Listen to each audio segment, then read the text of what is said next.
Bab 25 tanggal 21 Februari. Wusung mengambil cuti sehari kerja untuk menghadiri upacara kelulusannya. Para lulusan yang tidak memiliki pekerjaan belum muncul sementara yang lain yang direkrut oleh perusahaan besar tersenyum bangga. Mereka semua adalah wajah yang akrab.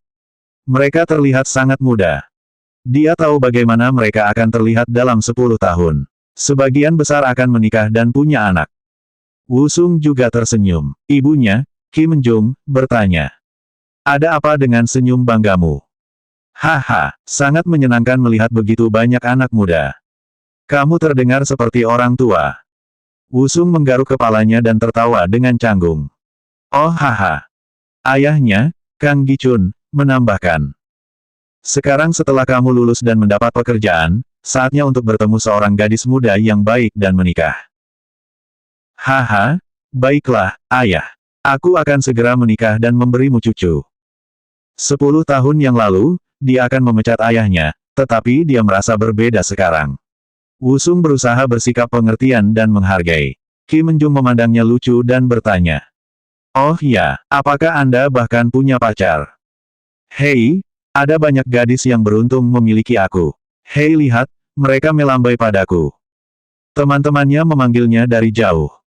Mereka adalah teman sekelasnya dari program ilmu komputer di Universitas Songwon.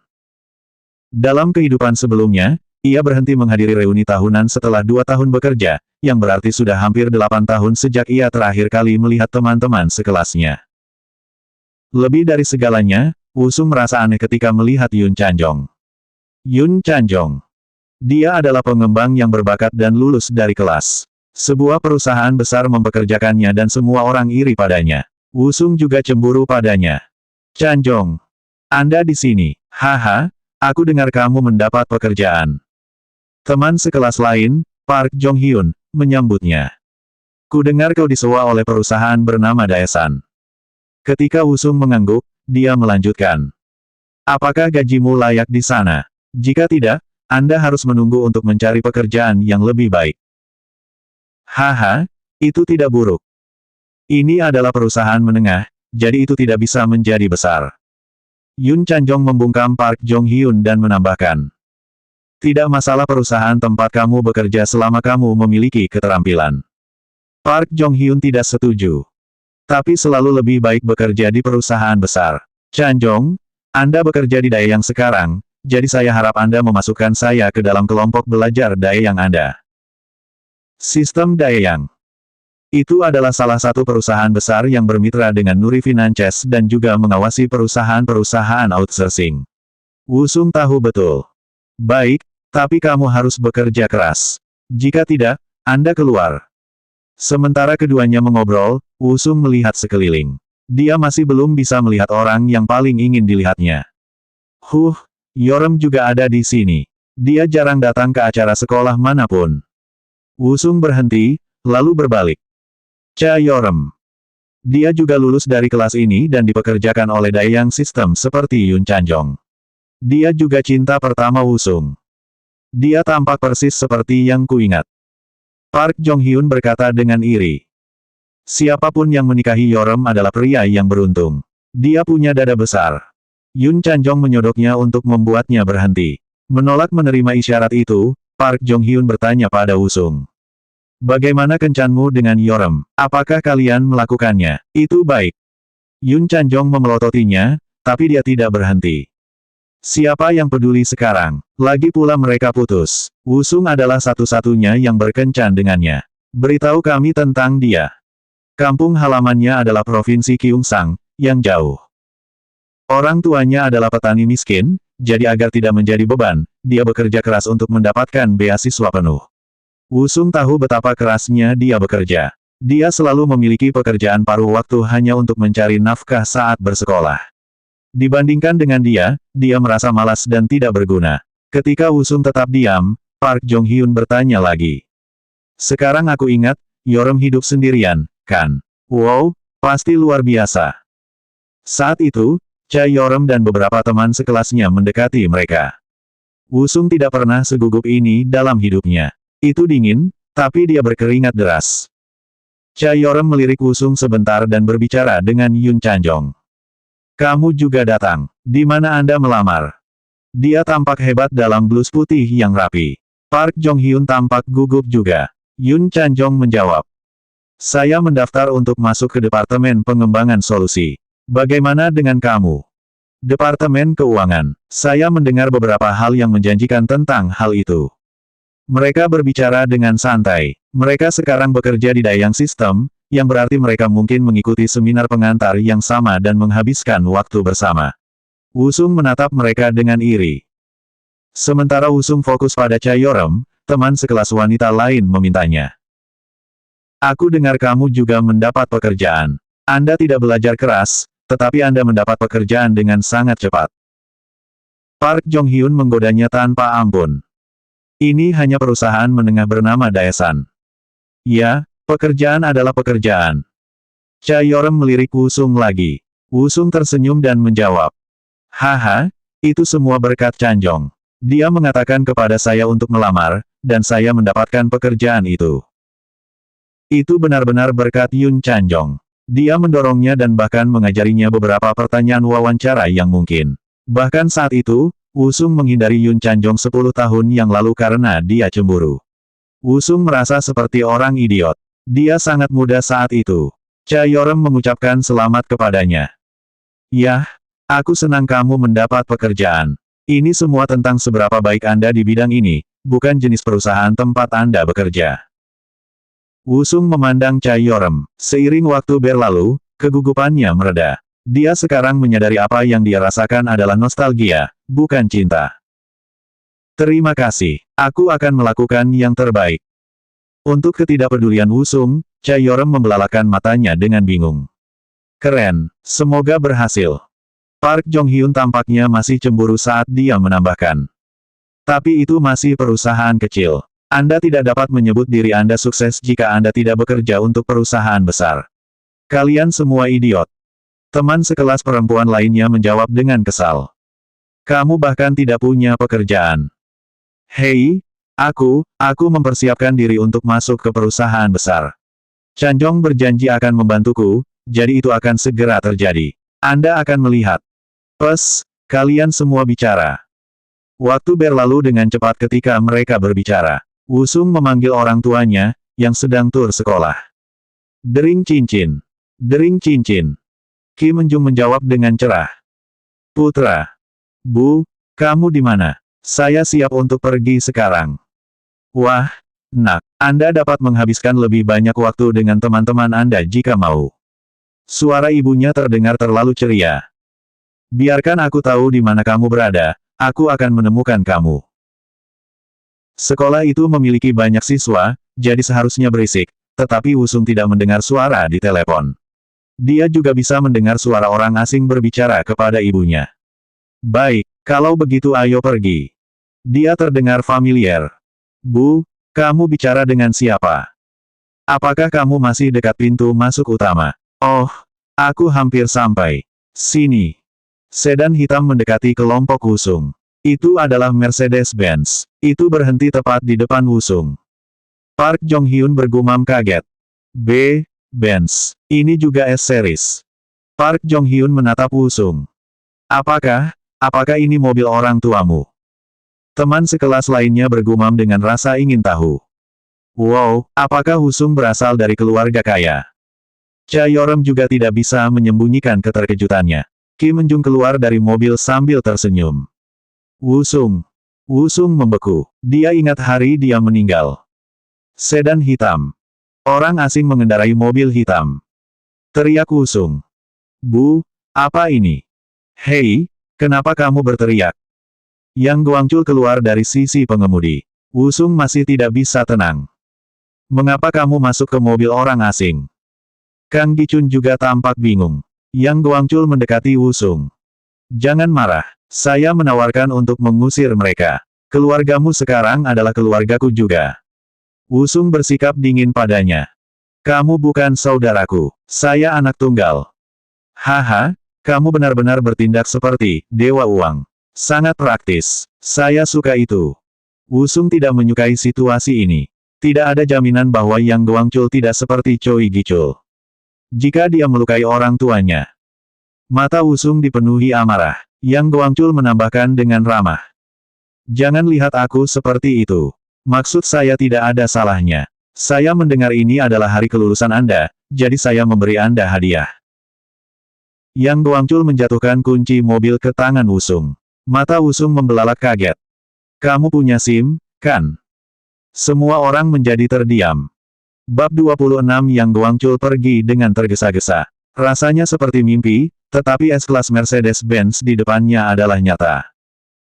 Tiba-tiba, ponsel Wusung bergetar. Itu adalah teks dari Yang Guangchul. Adik kecil, apakah sekarang saya layak makan siang dengan Anda? Yang Guangchul terus memanggil Wusung, adik laki-lakinya. Sebelum Wusung bisa memproses situasi ini, Kim Menjung membuka pintu dan berkata dengan penuh semangat. Wusung, cobalah. Luar biasa. Pria itu juga mengatakan akan membayar asuransi dan perawatannya. Bu, ayolah. Kapan kita akan mendapat kesempatan untuk mengendarai mobil seperti ini? Lihatlah betapa ayahmu juga menyukainya. Kang Gichun tidak bisa mengalihkan pandangan dari mobil. Itu sama untuk teman-teman sekelasnya. Baik Yun Chanjong dan Chai Yorem terus memandangi mobil dan Wusung kaget. Wusung senang. Park Jong-hyun bertanya. Siapa itu? Anda bukan bagian dari gerombolan, bukan? Saya mendengar orang terlibat dalam perjudian daring ilegal. Wusung merengut padanya. Kim Menjung mendengar ini dan bertanya pada Wusung dengan cemas. Wusung, itu tidak benar, kan? Dia harus menjelaskan. Dia adalah salah satu VIP perusahaan dan dia hanya berterima kasih kepadaku atas pekerjaanku. Jangan dengarkan teman saya. Park Jong-hyun melanjutkan dengan jengkel. Dia tidak bisa menjadi pedagang saham. Apakah kamu tidak melihat wajahnya? Dia tampak menakutkan dan memiliki kalung emas. Dia benar-benar masa. Kim Menjung semakin mengerutkan kening. Wusung tidak ingin mengkhawatirkan ibunya. Dia harus memastikan dia mengerti. Jika aku punya smartphone, aku bisa menunjukkannya padanya dengan cepat. Tapi kemudian sebuah ide muncul di benaknya. Wusung bertanya pada Park Jong-hyun. Kamu punya laptop, kan? Berikan padaku. Mengapa? Ini mahal. Saya tidak bisa meminjamkannya kepada Anda. Aku tidak meminta untuk meminjamnya. Saya hanya ingin melihatnya. Untungnya, sekolah memiliki internet nirkabel. Wusung membuka Chiang Yang Guangchul dan menunjukkan kepada semua orang laporan dan aktivitas pria itu. Semua orang menjadi terdiam saat mereka menatap Wusung dengan kaget. Namun, lebih dari siapapun, itu mengejutkan Park Jong-hyun jauh lebih banyak. Mengapa seseorang seperti dia bersikap baik kepada kamu? Kurasa dia menghargai betapa kerasnya aku bekerja. Chanjong, itu semua berkat kamu. Kaulah yang mengatakan kepada saya untuk melamar ke Daesan. Aku akan membelikanmu makan siang kapan-kapan. Yun Chanjong mengangguk. Wusung juga melihat ke Chai Yorem.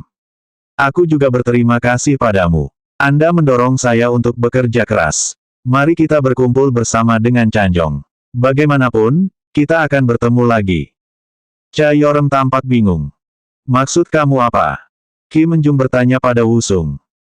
Nak, ayo pergi sekarang. Saya lapar dan pria itu berkata dia membuat reservasi untuk kami di sebuah restoran. Dia berkata agar mereka tahu namanya dan mereka akan menjaga kita. Kim Menjung mengatakannya dengan keras, ingin semua orang mendengar.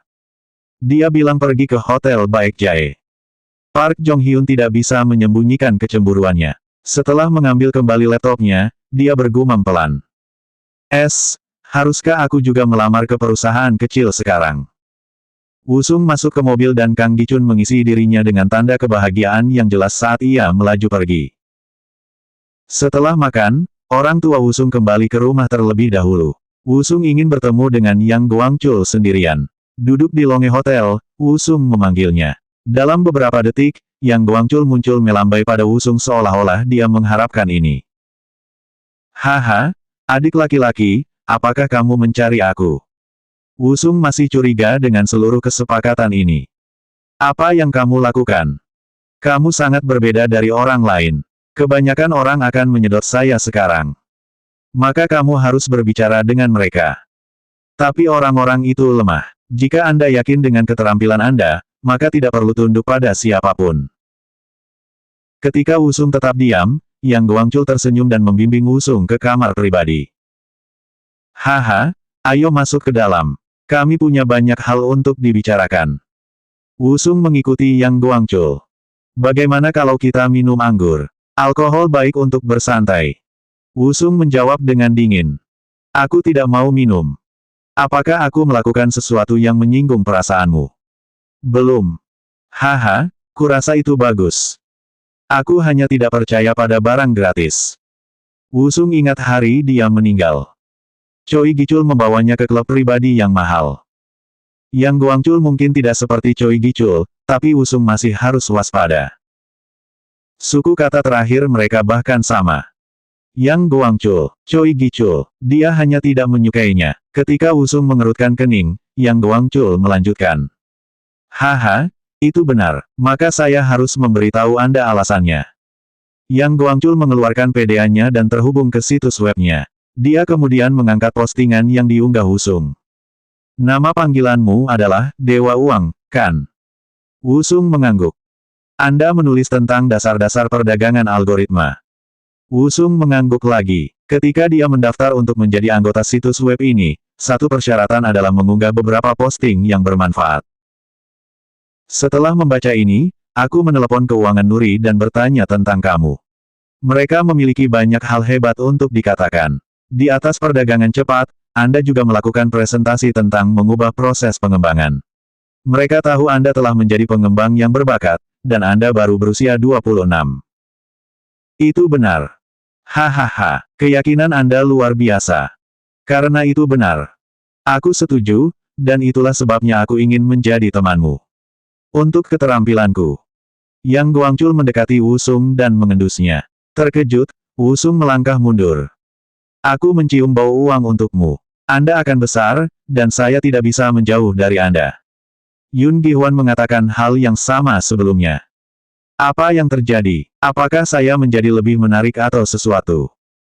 Wusung bertanya-tanya apakah, selain menjadi lebih pintar, dia juga terlihat lebih baik, tapi bukan itu masalahnya. Sama seperti kamu, aku tertarik pada IT. Ini masa depan, tetapi sulit untuk menemukan seseorang yang berbakat di bidang ini. Lebih sulit menemukan seseorang yang bisa melihat masa depan juga. Wusung menyadari apa yang Yang Guangchul bicarakan. Apakah kamu pikir aku orang itu? Mereka mengatakan uang menghasilkan lebih banyak uang, tetapi yang menggerakkan uang adalah seseorang. Seseorang sepertimu. Itu adalah pujian yang luar biasa, tapi Wusung tetap tidak terpengaruh olehnya. Dia hanya mengangguk. Aku sudah tahu itu. Yang Guangchul membuka mulutnya karena terkejut. Wusung setuju dengannya. Bitcoin, dia memiliki kesempatan seumur hidup di tangannya. Tidak ada keraguan Wusung akan menjadi kaya. Sungguh. Iya. Dia bisa mengira Wusung bersikap sombong, tetapi Yang Guangchul berpikir berbeda. Hahaha, jika Anda sudah tahu, maka pembicaraan ini akan cepat. Saya ingin menawarkan pekerjaan kepada Anda. Bekerja di Daesan akan menjadi yang terakhir kalinya aku bekerja untuk seseorang. Lalu bagaimana dengan menjadi rekanku? Yang Guangchul putus asa untuk tidak kehilangan Wusung. Dia menjilat bibirnya. Bagaimana dia bisa menggunakannya? Wusung masih tidak bisa mempercayai Yang Guangchul, tapi dia ingin tetap mendapatkan sesuatu dari ini tanpa terikat padanya. Ada satu cara. Aku bisa membuatkan program untukmu di samping. Apakah kamu tahu apa yang aku inginkan? Posting saya tentang perdagangan algoritma menarik minat Anda. Jadi saya menganggap Anda menginginkan sesuatu seperti itu. Haha, aku tahu kamu akan mendapatkanku. Jadi berapa banyak yang akan Anda bayar? Wusung tidak peduli apakah dia akan mendapatkan pekerjaan ini, jadi dia bertanya tinggi. $500.000. Aku akan memberimu $700.000. Buatkan saya sesuatu yang baik. Kali ini, Wusunglah yang tercengang. Apa? Satu-satunya persyaratan saya adalah Anda membuat saya sebuah sistem algoritmik yang bisa Anda banggakan. Yang Guangchul tidak malu memberikan pujian. Dia juga sangat murah hati. Mobil dan sekarang $700.000.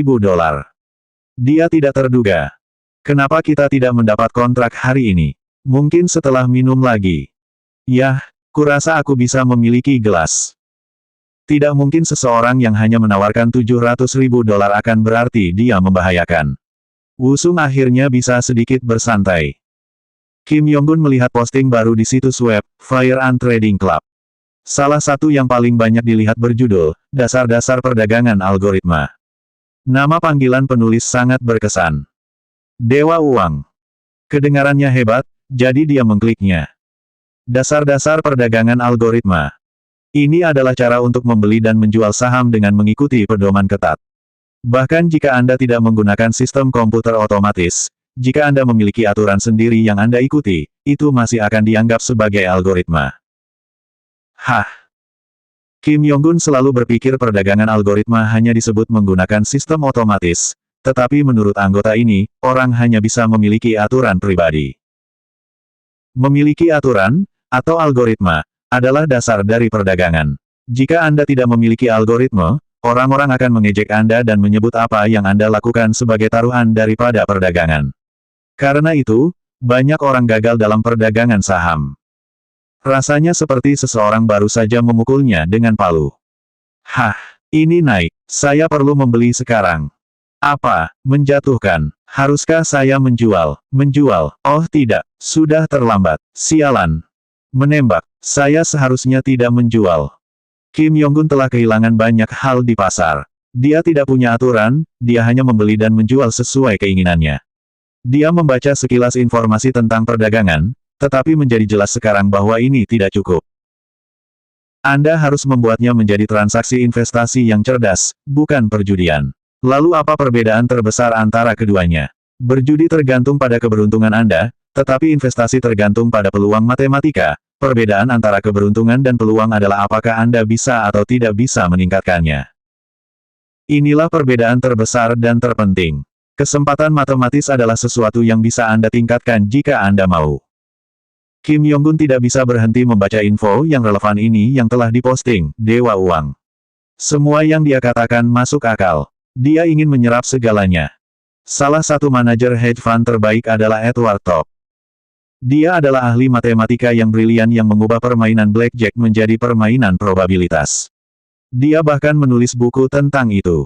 Sementara Anda bergantung pada kemenangan Anda saat berjudi, dia menghitung peluang dan menghasilkan keuntungan. Tulisan itu bahkan termasuk contoh yang berguna. Edward Top. Itu adalah pertama kalinya Kim Yonggun mendengar nama ini. Satu-satunya orang yang dikenalnya adalah Warren Buffett atau George Soros. Membaca dengan cepat, Kim Yonggun mencapai paragraf terakhir. Karena itu, dasar dari perdagangan algoritma adalah probabilitas matematis.